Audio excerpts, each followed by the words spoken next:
ఆమె ఒక IAS officer అంటున్నారు. ఆమె కాకుండా ఈమె సామాన్యుడు ఈమెకి ఇప్పుడు వచ్చి న్యాయం జరగలేదు. వీడియోలు పెట్టాం, మొత్తం అందరూ చేశారు. ఏదో ఒకటండి, ఏదైనా మనకు కరెక్ట్గా జరగాలి అనుకుంటే మన ఇది ఉంది కదా, ఏంటది జనసభ ఉంది కదా, సభ అది ట్యాంక్ బండ్ దగ్గర ఏదో ఉంది కదా, అక్కడికి వెళ్ళి ధర్నా చేస్తే అది న్యాయం జరిగి బయట నరికిదాకా ఏదైనా సరే అక్కడ కూర్చొని ధర్నా చేస్తే జరుగుతుంది. ఓ 2 రోజులు క్యాలెండర్ ఏంటవి లైట్లు వెలిగిస్తారు, మళ్ళీ క్యాండిల్ వెలిగించి అంటే వచ్చేసి గోంగూర తొక్క తోటకూర అంటారు. మళ్ళీ కేలికత్తం 4 రోజులు అయితే మర్చిపోతారు. అలా కాదు, ఏదన్నా పట్టుకున్నామా బరాబర్ తెంచేయాలంతే. ఆవిడ సావడమా మనం సావడమా తెలిసేయాలి. కానీ అలా చేయట్లేదు. ఏ జరిగినా ఒక చిన్నపిల్లలు రేపు చేస్తారనుకో, ఎన్నాళ్ళు చేస్తున్నారు అది? ఒక వారం, ఒక 10 రోజులు, ఒక 20 రోజులు, ఒక నెల రోజులు తర్వాత అది పక్కనెడుతున్నారు, మళ్ళీ ఇంకోటి వచ్చి పడుతుంది. అలా కాదు, ఒక్కడ చేసినప్పుడు అది చెయ్యాలంటే ఆ లంజావుడికి కింద నుంచి పైకి తీరేస్తారనేసి ఒకటి ఇది రావాలి. వచ్చేలాగా ఎవరు చేయట్లే. ఒకరు కూర్చోండి, అసెంబ్లీ మీద కూర్చోండి, వెళ్ళి ఎవరికైనా ఒక అన్యాయం జరిగింది అసెంబ్లీ కూర్చొని క్వశ్చన్ చేయండి. ఇదేంటంటే ఇది ఏ రాజ్యం? ప్రజారాజ్యం అన్నారు. ప్రజలు వెళ్ళేసి అడగొచ్చు, బరాబర్ ఓటేసి ప్రతి ఒక్క హక్కు ఉంది.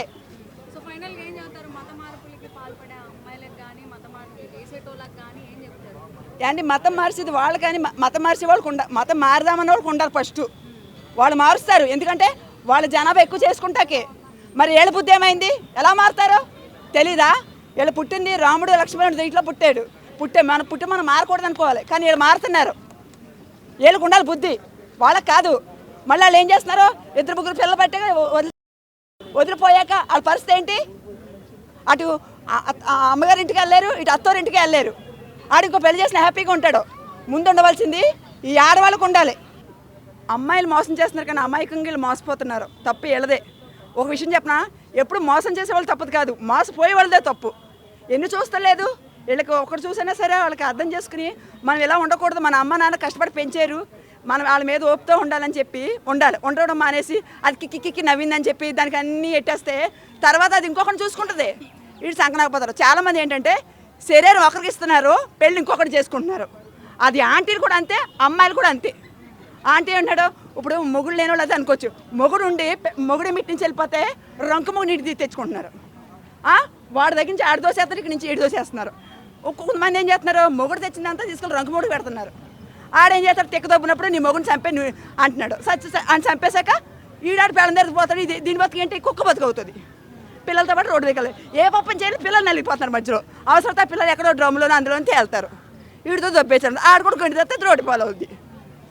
గల్లీ కొంతమంది చూసి అలాంటి వాళ్ళు కూడా ఉంటారు. ఇదే అండి, ఆడవాళ్ళు కరెక్ట్గా ఉంటే అన్నీ సెట్ అవుతాయి. ఆడవాళ్ళు కరెక్ట్గా లేనప్పుడు ఏది సరే కరెక్ట్ కాదు. వీళ్ళకి ఎక్కువ ఇది ఇచ్చారు, ఏంటది ఫ్రీడమ్ ఇచ్చారు. ఆ ఫ్రీడమ్ ఎలా చేసుకోవాలి. తల్లి అంటే ఏంటి? భూమాత. సహనంగా ఉండాలి. ఆ సహనం పోతే నాకు నేను బతుకుతా, నాకు నేను ఉంటా అంటే చెప్పి జీవితాలు ఆగం చేస్తున్నారు. కొంతమంది జీవితాలు రోడ్డు వేస్తున్నారు. మొగుడు పిల్ల కాపురం చేసుకున్న వాళ్ళు కూడా వాళ్ళ జీవితాలు రోడ్డు వేసి మొగుడు చేత పిల్లని చంపిస్తున్నారు. తెలుసా? ఇలాంటి ఉన్నాయి. ఎవరి జీవితం ఎవడు మొగుడు వాళ్ళకే ఉండాలి, ఎవరి పిల్ల వాళ్ళకే ఉండాలి. అదే మన దేశానికి. నేను అలా, ఎందుకంటే ఇద్దరిదే ఉంది. కొంతమంది అమ్మాయిలు మోసం చేస్తారు, కొంతమంది అబ్బాయిలు మోసపోతున్నారు. ఒక విషయం చెప్పాలంటే అబ్బాయిల నుంచి అమ్మాయిలు నేర్చుకుంటున్నారు, అమ్మాయిల నుంచి కూడా అబ్బాయిలు నేర్చుకుంటున్నారు.